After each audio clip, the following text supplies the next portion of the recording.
Welcome, everybody, to the Notorious OTV, brought to you by the Sports Gambling Podcast Network. And folks, as always, it's all good, baby. It was all a dream. We used to read Blood Horse magazine. I got my Cuban links on. Yes, Cuban B. I'm your host, Chase Sessoms, the Wolf of Oaklawn. I'd rather be trapped than lazy. Don't care what they say, I'ma do what pays me.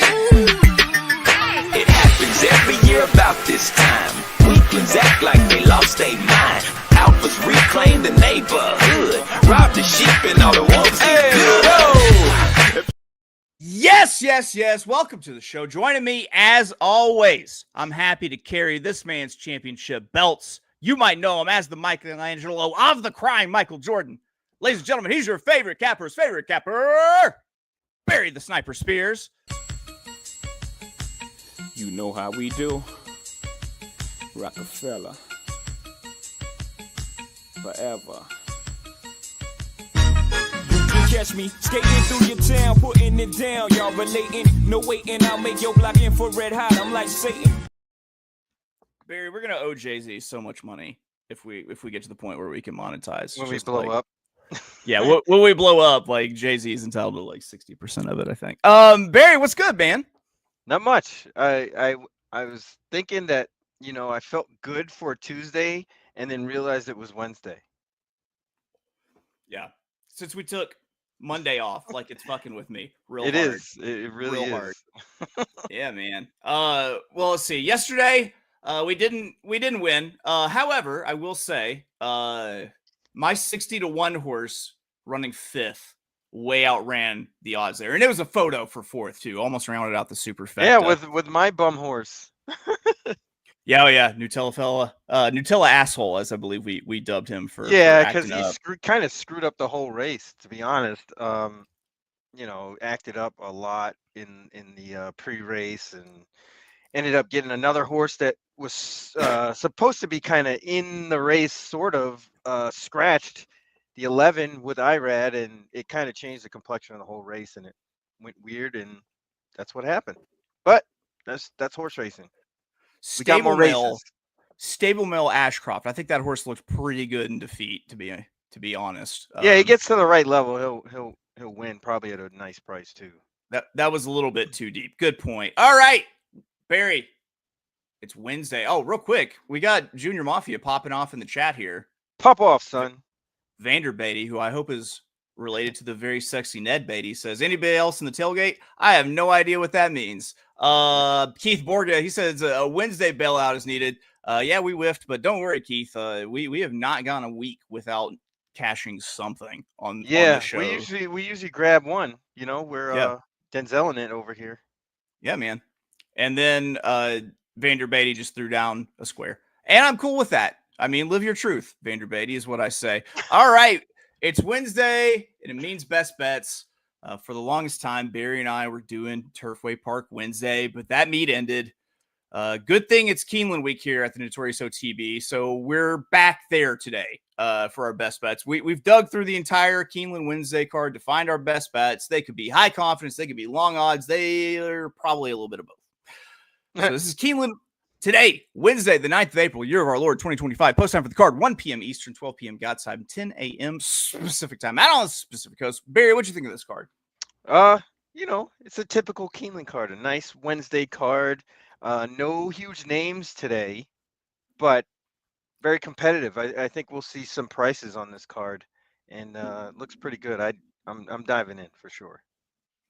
I think there are a couple spots here, and I've been obsessed with my short verticals, or short horizontal bets as of late, and that's kind of the way I'm going to go here. I'll lead it off. I started off in race 5 today for my best bet. I'm doing two things here. I'm going to win bet, but I'm also going to play a $3 daily double. Now, the first leg is 3 horses, but it also might scratch down to 2 because one of those isn't also eligible. But race 5 seems to be a little bit of a chaos race with the pace setup in that sprint. And I think there are a few bigger prices you can take the stab with in the turf sprint if you just make the decision to lose the chalk in the race. And in the 6th, I feel like I got like a little bit of a track bias. I'm still gonna say the inside is dead and the middle is good, and I can use it to narrow the field and take some swings at other prices. So, starting off in race 5, $100,000 non-winners of one something. I'm not here to read your fucking conditions. Allowance on the turf. I'm using 3 horses in this and both legs of this daily double. But like I said, could scratch down to 2 here. This looks like a chaotic hot pace here. And I'm using 3 horses that are also off-pace closing types like the chalk, but omitting the chalk here. My top pick and who I'm going to win bet is going to be the one, Hilarious Affair. I stayed away from Mike Maker after hearing about him getting popped. He seems to be back at it, though. So I'm going to use this horse, and this one's going to be sitting the trip behind all of this pace. And if the rail opens up for Juan Hernandez, who to me it's notable that he's west right or east right now. If he can find a hole, this horse should have a ton of run late. And Mike Maker steps this one up in class after a big showing on Turfway to Pete and Pete, and taking a big step forward while closing from the clouds. And I'm also using the 5 Chisler at 12-1, another off-pace horse.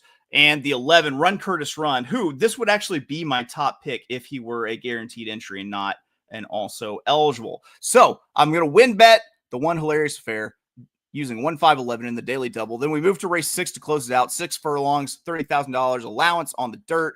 The pace looks honest enough with 3 horses sending. I'm putting my track bias angle into play here. And I'm using the horses that I'm projecting to be off the rail, and a more off-pace horse I think will be able to tip off the rail. My top pick is going to be the 9, Norwich. This one's actually, I believe, making its first start on fast dirt.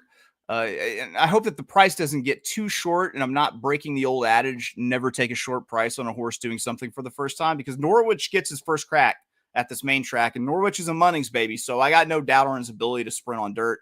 I like the barn switch, and that Paul McGee moves the horse forward on the fast dirt here. So I'm also using the 5 Chryso Alogo. I named this horse like 5 different things when I was writing my notes. It was like Chryso like that. And then I'm using the 6 Sir Pistolero, who I didn't like initially, but with the trip, I think does pretty good. Plus, our boy David Jacobson has been hot as of late. So that is my daily double starting in race 5. The 1-5-11 asterisk. And then the 5-6-9 in race 6. Barry, did you look at either one of those races? I did. I like your picks here. Definitely worth a shot. I'm certainly playing. I always do, but I like your underneath horse there, the El Pistolero. I like that one underneath. Yeah, he had my boy Money Stacks McMahon on him last time. Hashtag still not guilty, son. What? Thug life. How much money does CJ McMahon have? Enough to beat the case, is what I like to say. That's all you need, right? That's right. Well, Barry, you could be president too. It's true. That is also true. Barry, you've got your pick coming in the very next race, race 7, which, by the way, means we could do a team pick 3. But real quick, speaking of a team, we got to talk about the great team, the Sure Betties at Sure Bet Coffee, who make this great shit right here. Breakaway Bold. Go ahead, get an early start to your day. Win your day on the front end with Breakaway Bold. Barry, I know you got the coffee. What do you think? I love it, man. My whole family loves it. My wife loves it. My daughter has dabbled a little bit, you know what I'm saying? I use it with the oat milk. I know I'm a little bougie, but I like it.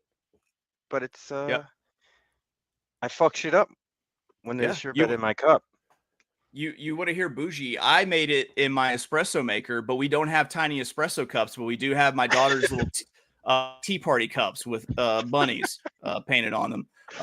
But remember, guys, SureBet Coffee. Check out SureBetCoffee.com. It's time to fuck shit up with Sure Bet in your cup. Damn, we gotta find that guy. Who sings that? I'll take credit. It was me. That only took me 2 takes, son. I step in. It's like, we got it. We're done. Barry, your best bet. Race 7, 8.5 furlongs, $125,000. Not winners of one something. Optional claimer. Barry, take it away. What are you doing in this race 7 here? Yeah, race 7's one of those races for like the horses that aren't quite stakes horses yet, but are on the verge and maybe kind of late bloomers, I'll say. That being said, you have a lot of maiden breakers in this race, a lot of horses that kind of were well meant by the connections in spots they probably shouldn't be in. So you can get any kind of action in this sort of race. I went to the number 4 Kinetic Control. Now, if you go through this horse's past performances, you'll see this horse started off really well at Ellis and Churchill. And note in that Churchill race on September 14th, this horse was the 10 horse out of 11 going 2 turns at Churchill and almost won. Was the favorite that day and just got beat. Then almost the same exact thing happened at Keeneland. This horse was on the way outside, got beat at short odds. And those weren't really bad efforts if you look at everything as a whole. Then this horse goes to Churchill again and wins at 2-1, almost 3-1. They lay the horse off from November 22nd to February 1st of this year and shows up in the Holy Bull, which was probably the least likeliest place this horse should have been, and didn't all run that poorly despite being behind Bluegrass winner Burnham Square, Florida Derby winner Tappan Street, Burning Glory, and etc.